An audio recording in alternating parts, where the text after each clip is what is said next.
अपने माँ बाप की मौत के जिम्मेदार लोगों से बदला लेने के लिए एक बेटी ने ऐसी खौफनाक साजिश रची जिसका खुलासा होने पर पुलिस भी सकते में रह गई।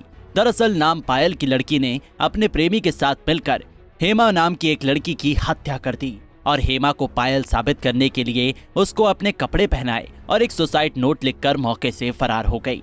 हालांकि करीब 15 दिनों की छानबीन के बाद बिसरख पुलिस ने मामले का खुलासा किया और आरोपी पायल और उसके प्रेमी को गिरफ्तार कर लिया। गिरफ्तारी के बाद पायल ने अपनी पूरी साजिश कबूल की है। उसने ये खौफनाक साजिश सीरियल देखकर रची थी। वारदात से पहले उसने कबूला है सीरियल और कई क्राइम डॉक्यूमेंट्री भी देखी थी।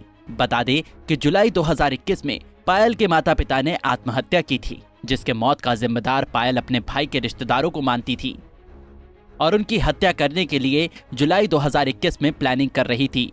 पायल ने पूरी साजिश कैसे रची, इसका खुलासा नोएडा के एडीसीपी साद मियां खान ने की है। ये घटना की कहानी कुछ महीने पूर्व शुरू हुई जब पायल के भाई अरुण की शादी हुई थी। अरुण ने अपनी शादी में अपने बुआ के लड़के सुनील से कुछ पैसा उधार लिया था। उसके अलावा अरुण के अपने ब्रदर इन लॉ जो हैं, जो इसकी वाइफ स्वाति के भाई हैं, उनसे भी अनबन चल रही थी। इन सभी बातों को लेकर इनके घर में तनाव रहता था, जिसके बाद डिप्रेशन में आकर इन दोनों के माँ बाप ने, पायल और अरुण के माँ बाप ने आत्महत्या करी थी, जिसका जिम्मेदार पायल सुनील को और अरुण के ब्रदर इन लॉज को और उसकी वाइफ को मानती थी। इसको लेकर इसने और अजय ने इनकी हत्या की योजना बनाई, लेकिन इन्हें यह ज़रूरी लगा कि इनकी हत्या करने से पहले यह ज़रूरी है कि पायल अपनी आइडेंटिटी को छुपाए और अपनी डेथ को फेक करे। इसके लिए अजय ने हेमा नाम की लड़की से संपर्क किया, जिसकी बिल्ड, हाइट, वेट, कॉम्प्लेक्शन पायल से मिलता जुलता था, और उसे पायल के घर बुलाया। उस रात पायल ने अपने घर में सभी लोगों को स्लीपिंग पिल्स डिनर में दी थी। उसके बाद जब हेमा को अजय इनके घर पर लेकर आया तो इन दोनों ने गला रेतकर उसकी हत्या कर दी। हत्या करने के बाद पायल ने हेमा के मुंह पर खोलता हुआ तेल डाला और उसकी जो गले पे इंजरी है वहाँ पर भी खोलता हुआ तेल डाला, जिससे आइडेंटिटी और इंजरी दोनों को छुपाया जा सके। उसके बाद उसके रिस्ट पर कट बनाए और अपने कपड़े पायल ने हेमा को पहनाए और एक सुसाइड नोट लिखा, जिसमें उसने बताया कि कुकिंग करते समय उसके चेहरे पर तेल गिर गया था, जिससे डिप्रेशन में आकर के उसने ये कदम उठाया है।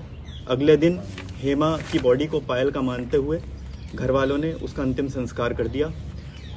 इस घटना को कारित करने के बाद ये दोनों लोग, पायल और अजय, बुलंदशहर साइड निकल गए, जहाँ पे इन्होंने अपनी मेन घटना को अंजाम देने के लिए एक कंट्री मेड पिस्टल और कुछ कारतूस भी खरीदे, और जो इनके प्राइम टारगेट थे उनकी रेकी भी करी, लेकिन उनकी हत्या करने में ये लोग सफल नहीं हो पाए।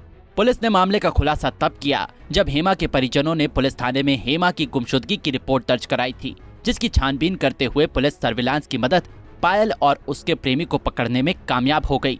पुलिस से बचने के लिए पायल और उसका प्रेमी बुलंदशहर में लगातार अपने ठिकाने बदल रहा था। पुलिस का कहना है कि पायल और उसके प्रेमी जिस मकसद को पूरा करने के लिए आत्महत्या की साजिश रची, जिसमें वो दोनों कामयाब नहीं हो पाए और पुलिस के हत्थे चढ़ गए, करी थी, जिसका जिम्मेदार पायल सुनील को और अरुण के ब्रदर इन लॉज को और उसकी वाइफ को मानती थी। इसको लेकर इसने और अजय ने इनकी हत्या की योजना बनाई, लेकिन इन्हें यह ज़रूरी लगा कि इनकी हत्या करने से पहले यह ज़रूरी है कि पायल अपनी आइडेंटिटी को छुपाए और अपनी डेथ को फेक करे। इसके लिए अजय ने हेमा नाम की लड़की से संपर्क किया, जिसकी बिल्ड, हाइट, वेट, कॉम्प्लेक्शन पायल से मिलता जुलता था, और उसे पायल के घर बुलाया। उस रात पायल ने अपने घर में सभी लोगों को स्लीपिंग पिल्स डिनर में दी थी।